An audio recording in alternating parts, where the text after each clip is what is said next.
మనం సన్మానాన్ని మర్చిపోగలం, అవమానాన్ని మర్చిపోలేం కదా. సన్మానాన్ని మర్చిపోవచ్చు, పర్వాలా, అది కూడా కష్టమే, కానీ మర్చిపోవచ్చు. అవమానాన్ని మర్చిపోలేం. 1,00,000 మంది మనకి సన్మానం చేసినా అది గుర్తుంటుందో లేదో, కానీ ఒక్కడొక్క మాట అంటే అది జీవితాంతం గుర్తు.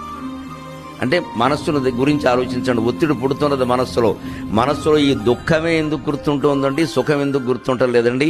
మనస్సు దుఃఖ స్వరూపం, సుఖస్వరూపం కాదు. మనసులో సుఖ దుఃఖాలు ఉన్నాయనుకుంటారు, పొరపాటు. మనస్సులో దుఃఖమే ఉంది, సుఖం లేదు. దుఃఖం ఉందని మనం భ్రమపడుతున్నాం. అది సుఖంగా భావిస్తున్న దాంట్లో కూడా ఉన్నది దుఃఖమే.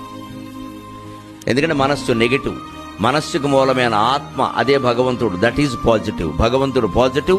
భగవంతుడి నుంచి ఏర్పడిన, మాయగా ఏర్పడిన ఈ మనస్సు నెగిటివ్.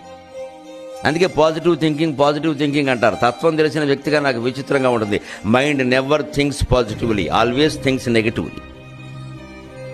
అందుకని మనస్సు శాంతించాలంటే అర్థం మనస్సు ఇంటూ శాంతి. మనస్సు లేని